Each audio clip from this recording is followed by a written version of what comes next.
మీ business ని develop చేసుకోవాలని అనుకుంటున్నారా? అయితే వెంటనే సంప్రదించవలసిన ఫోన్ నంబర్ 7729969299. బీఆర్ఎస్ పార్టీ అసహనంతో ఈరోజు ఏం చేస్తుందో తనకే తెలియని స్థితిలో ఈరోజు మాట్లాడుతున్న పరిస్థితి. రేవతి, తన్వి వీళ్ళిద్దరిని పరామర్శిస్తూ కేటీఆర్ మాట్లాడుతున్న మాటలు వాళ్ళిద్దరిని తనే ప్రోత్సహించిండా అన్నట్టుగా కనిపిస్తున్న పరిస్థితి. వాళ్ళిద్దరు కూడా ఆడబిడ్డలే. వాళ్ళ ఇంట్లో వాళ్ళు చేసిన వీడియోలు చూపించమనండి. పబ్లిక్ డొమైన్లో పెట్టే ముందు వాళ్ళ ఇంట్లో కుటుంబ సభ్యులకు వాళ్ళు పెడుతున్న వీడియోలు ఒకసారి చూపించమని చెప్పింది. ఇదే మీరు సభ్య సమాజానికి ఇస్తున్న మెసేజ్ అనేది తెలుస్తుంది ఇప్పుడు.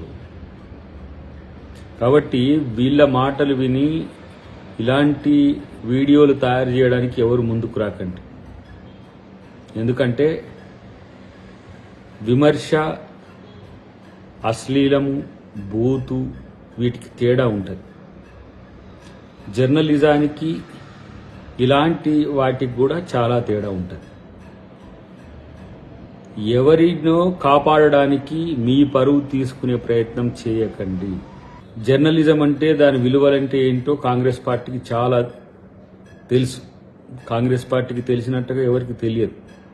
గతంలో ఇదే రేవతి గారిని టీఆర్ఎస్ ప్రభుత్వం ఎస్సీ ఎస్టీ అట్రాసిటీ కేసు పెట్టినప్పుడు కూడా మేమే మాట్లాడినాం. మీ వ్యక్తిగత జీవితాల్లో మీ యొక్క వ్యాపార ప్రయోజనాల కోసమో సమాజంలో అశ్లీలతను పెంచే ప్రయత్నం చేస్తే అది సమాజానికి మంచిది కాదు. ముఖ్యంగా కేటీఆర్ మాట్లాడుతున్నప్పుడు నేను వింటున్నా, అదే మన కుటుంబ సభ్యుల్లో మన తోడబుట్టులను, మన అమ్మలను, మన పిల్లలను అంటున్నప్పుడు మీకు తెలుస్తుంది. అప్పుడు రేపు ఇటొచ్చిందట రాకపోవడం కాదు. విమర్శ వేరు, ఈరోజు బూత్ వేరు. అన్నిటికంటే దిగజారి అశ్లీలంగా మీరు తయారు చేస్తున్న వీడియోస్, వాటికి ఎలాంటి లోగోస్ లేకుండా తయారు చేస్తున్న వీడియోస్ మీ యొక్క తగ్గిన మానవతా విలువలకు సూచి.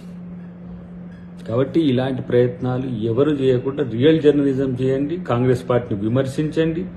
కాంగ్రెస్ పార్టీ పట్ల, విధానాల పట్ల మీ యొక్క ఉద్దేశాలను చెప్పండి. అన్నిటికి మించి రేవంత్ రెడ్డి గారు ఏ విధంగా ప్రభుత్వాన్ని నడుపుతారో దాని మీద సీరియస్గా కామెంట్స్ పెట్టండి. దాన్ని ఎవరు కాదంటలేరు. మొన్నటిదానిక ఎవరు టీవీలు వాళ్ళు పెట్టుకొని వాళ్ళ యొక్క డబ్బా కొట్టుకునే చరిత్ర ఉండేది. అటు తర్వాత కొన్ని పార్టీలకు మద్దతు చెప్పేది, కొంతమంది వ్యక్తులకు మద్దతు చెప్పే వ్యవస్థ ఉండేది. ప్రభుత్వ యొక్క పనితీరును ప్రశ్నించేందుకే 4th స్టేట్ ఉంది. కానీ అవన్నీ పక్కన పెట్టి వ్యక్తిగతంగా నాయకులను, వాళ్ళ యొక్క కుటుంబ సభ్యులను బూతు అశ్లీలంతో రెచ్చిపోయే స్థితికి జర్నలిజం దిగజారిందా అని అంటే కాదు. జర్నలిస్టిక్ వాల్యూస్ ఇప్పటికీ ఉన్నాయి. జర్నలిస్టులు ఇలాంటి పనులు చేయరు.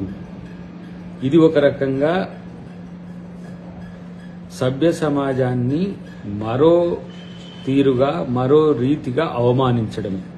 కాబట్టి ఎవరైనా, చాలా మంది సుదీర్ఘకాలంగా పనిచేస్తున్న జర్నలిస్టులను చూసినాం, యూట్యూబర్లను చూసినాం, అన్ని రకాల మీడియా వ్యవస్థలను చూసినాం. కానీ ఇలాంటి దిగజారిన జుగుప్సాకరమైన వాటిని జర్నలిజం అని వ్యక్తిగతంగా విమర్శించడం కాకుండా బూతులతో, అశ్లీలంతో ఈరోజు నాయకులను తులనడం అనేది ప్రజాస్వామిక పరిభాషలో ఇది మంచిది కాదు.